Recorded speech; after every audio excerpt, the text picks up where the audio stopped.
Hi, everybody, and today I'm going to be talking about things you might want to know before you buy a Gen 1 Viper. Gen 1 Vipers are very exciting cars, very beautiful cars, very fast cars. First and foremost, what you must know is that this car cannot be locked. I mean, there are aftermarket windows and so forth.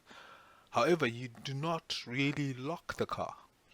It has no windows and no door handles. I mean, there are aftermarket ones where you actually place them under the hood, but the car comes standard without windows or door handles. So anybody can have access to the car and can have access to the interior and can also have access to the engine bay because the hood latch is actually exposed, meaning that you can go to the front and unlatch and anybody can open your hood and take a look at that beautiful V10 engine. And that can be quite annoying.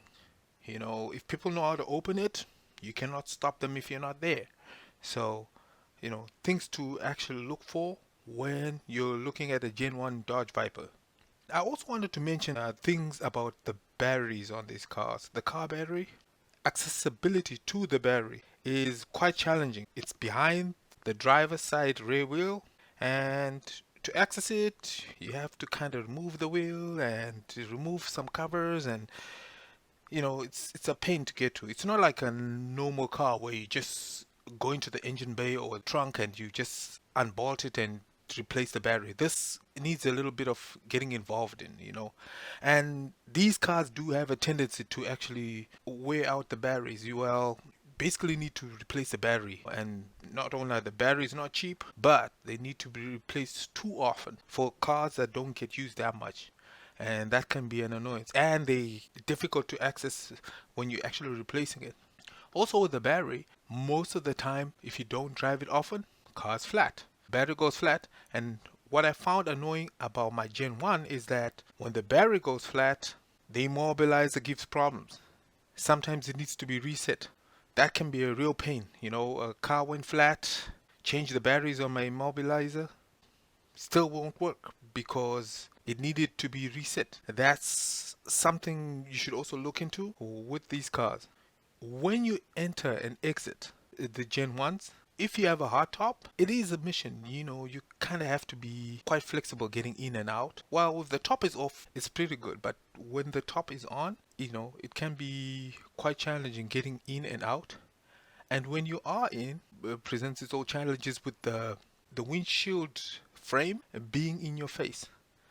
So it actually obstructs your view some partly. It's in a weird place, and I'm not a tour guide by all means, but I've noticed that you find that there's an obstruction with the view when you're driving a Gen 1 Viper. You tilt your head a little, or I don't know. And I'm not even 6 feet, so. And when inside, what you also find is the build quality is not so good.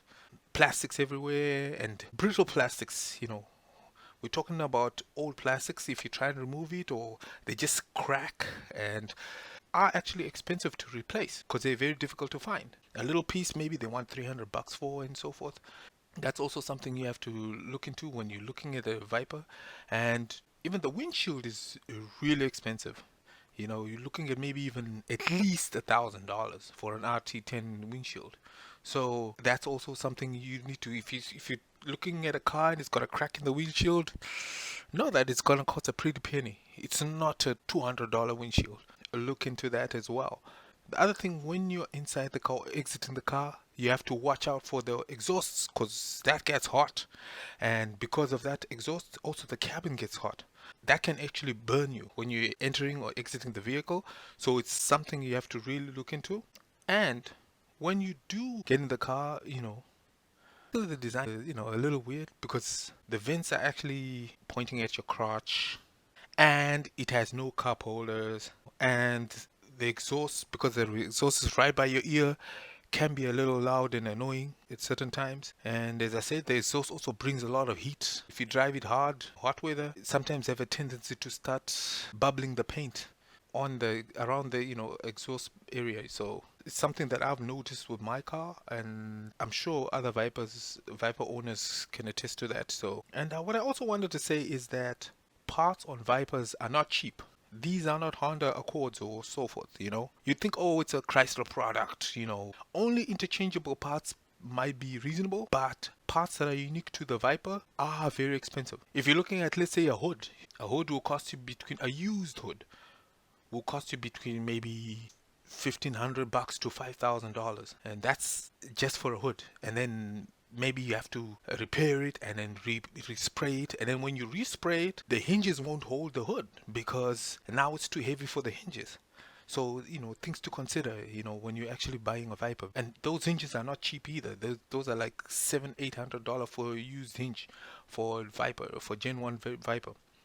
Tires are expensive too. You're looking at close to $2,000 for a full set of tires for a Gen 1 Viper. Not only are they hard to find, if you drive the car aggressively, they have a tendency to wear out these tires very quickly. Something to look into. Amongst things that I don't really like about this car, you know, I wish tires could be a little more inexpensive, but it is what it is. And what I noticed when you drive a Gen 1 Viper is because it has no ABS or traction control, you really have to know what you're doing and be alert, because first of all, it's got no traction control.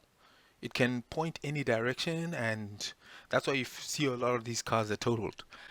It can point any direction and reach high speeds very quickly.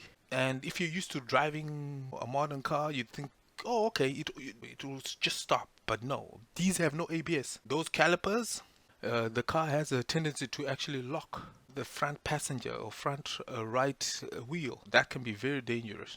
Brakes are inadequate for the performance of this car, so that's one thing you also have to look into when you think of buying a Viper. And you also have to know that this is an attention grabber, even for unwanted attention, you know, like radar, you know, they are attention grabbing. So be prepared for a lot of tickets, so to speak. You usually travel faster than you actually think, and it does it so seamlessly, and it's really fast. It's a really fast car. You really have to know your stuff. You really have to have self-control. Otherwise, this car will definitely kill you. When you're driving it, the frame on the windshield is actually the same height as your skull, and you have no airbags. So when you do hit anything, injuries with these cars are usually very fatal. First of all, you're traveling way faster than you thought we were with no safety aids. Yeah, they say a first gen Viper will kill you. It will definitely kill you. You look at the salvages, you look at the salvaged ones, and you'll be able to see. And you know, I always look at these auctions and wonder, did the person make it? Because really, it's scary when you see the ones that have crashed and wrapped around poles and so forth with that biohazard sign on it, and you know something definitely happened here. And, you know, so they're beautiful cars, collector cars. I mean, I wouldn't race one personally because it will kill me.